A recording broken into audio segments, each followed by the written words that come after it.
Hey skiers, it's Bob with SkiEssentials.com. Welcome to our 2025 ski test. We got a head shape V10 for you today. This ski gets a new graphic for this year, but otherwise this same great kind of mid-radius, mid-range all-mountain ski that we've really liked for a few years now.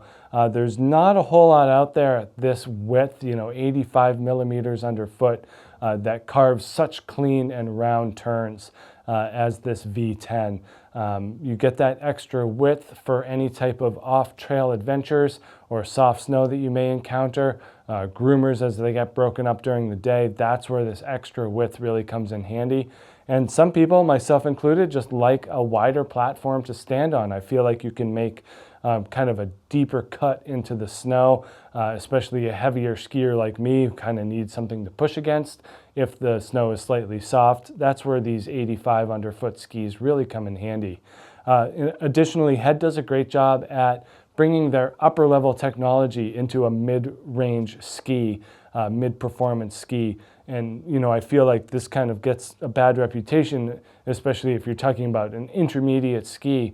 Head kind of does a great job at flipping that and saying, no, we're going to give you the tech and the construction quality of our top-end skis. We're just going to make it in a friendlier format and allowing kind of the bulk of the skiing population to really harness what this thing is all about. And that's a really smart move because they're getting those customers in kind of early in their skiing journey and saying, all right, here's what we can do at the intermediate level. Check out what we can do at the upper level. So I think that makes a lot of sense and makes a lot of skiers really happy. This V10 has been a great option for intermediate through advanced skiers over the years, both on and off trail, especially in that short to mid radius carving format. We are built with a lightweight wood core. We get graphene and carbon in here. So those two materials are, higher end materials that we're seeing in a ski like this. They really stiffen it and make it very energetic and poppy.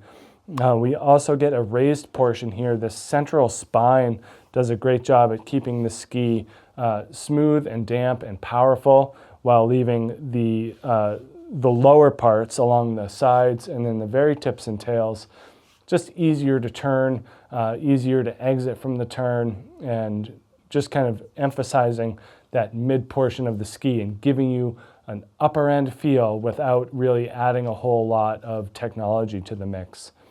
On that spine though, we do get their energy management circuits. So we get two circuits, front and rear, that filter out unwanted vibrations, making these skis extremely smooth and damp.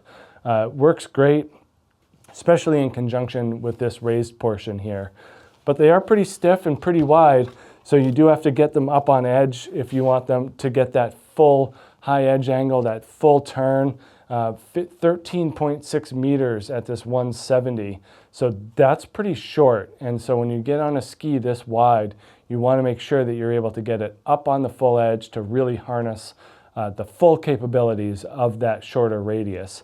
It can make shorter skidded turns at lower angles, but where this thing really excels is on mid-radius carves, trying to adhere to that radius and getting them up on a higher edge angle at moderate speeds.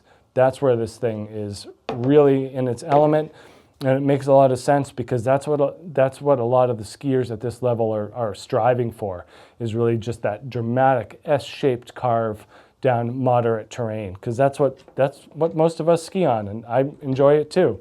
So skis like this make a big difference for people that are kind of progressing into the next level. We do get that nice positive camber built in there, and just a slight amount of tip rocker. At 85 underfoot, we are kind of entering that all mountain range. And so with a little bit of tip rocker, we're generating a slight amount of flotation as well as just making it easier to get in and out of the turns. Not so much in the tail, pretty traditionally cambered tail there. Does a good job at maintaining its roundness. If we think about the higher end super shape series of skis, in Head's line, they are very squared off and sharp in the tail. So that's going to hold you into the turn for a lot longer. The roundness of the tail here in the V10 allows the skier to be in a little bit more control of when and how to release from that turn and then start the next one. So great option for an all-mountain skier who is spending most of their time on trail in pursuit of a nicely carved turn.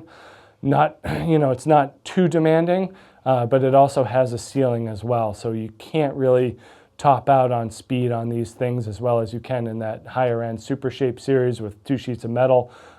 These things prefer that mid-range, mid-radius style of carving. But if that sounds like you, make sure to check out this head shape V10 here at skiessentials.com, and we will see you out there on the hill. Bye.